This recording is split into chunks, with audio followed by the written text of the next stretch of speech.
In a small village nestled by the great, shimmering sea of Aotearoa, lived a boy named Tamar.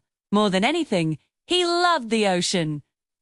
Every morning, he would run to the shore, his bare feet sinking into the cool, damp sand, and watch the waves kiss the land.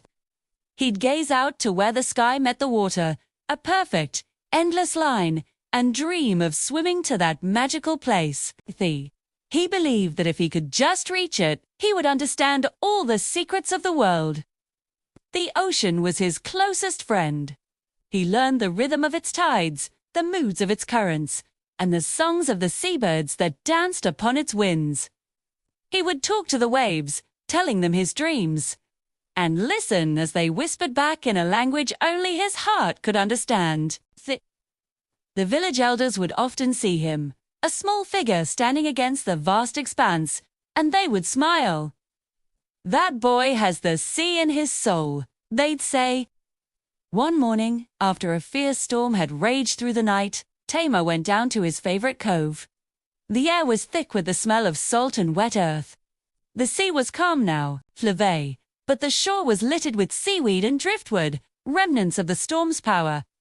As he walked along the water's edge, he saw something unusual. A dark shape lay stranded on the sand, far from the life-giving water. As he drew closer, his heart skipped a beat.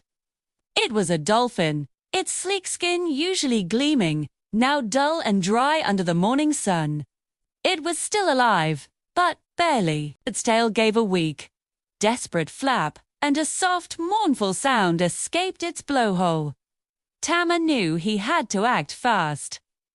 He looked at the vast ocean, then at the heavy dolphin. He was just a boy, small and not yet strong. How could he possibly move it? But he couldn't just stand there.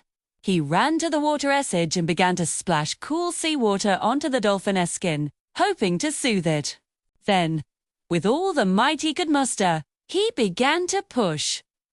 He pushed and heaved, his muscles straining, his feet slipping in the wet sand.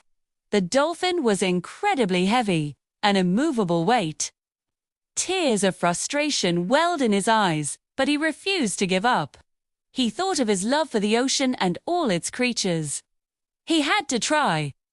He positioned himself again, taking a deep breath, and pushed with a grunt. Slowly, miraculously, the dolphin began to move. Inch by inch, he guided it back towards the life-giving waves. It was the hardest thing he had ever done. Finally, with one last monumental effort, the dolphin slid into the shallow water. It lay there for a moment, gathering its strength, before giving a powerful flick of its tail and gliding into the deeper sea. It circled once, its dark, eyes seeming to look right at Tamar, a look of profound gratitude, before it disappeared into the blue depths. Exhausted but filled with a quiet joy, Tamar sat down on the sand.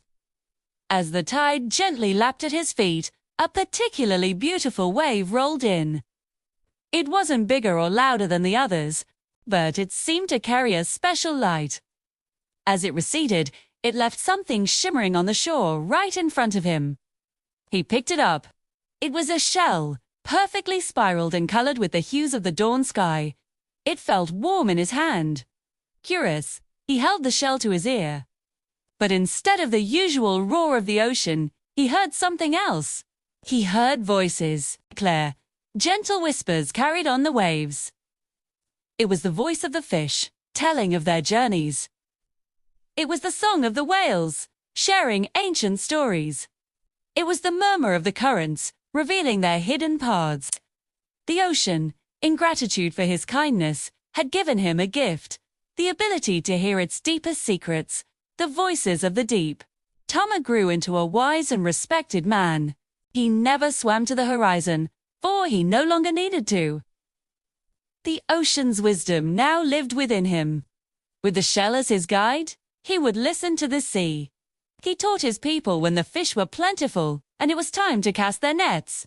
More importantly, he taught them when the sea needed to rest, when the fish were spawning, and when their numbers were low.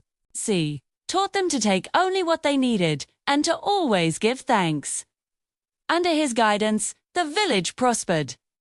The people lived in harmony with the sea, understanding that it was not just a resource, but a living, breathing entity that deserved their respect.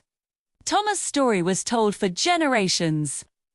A reminder that true wisdom doesn't come from conquering nature, but from listening to it. 1. You show respect for the natural world.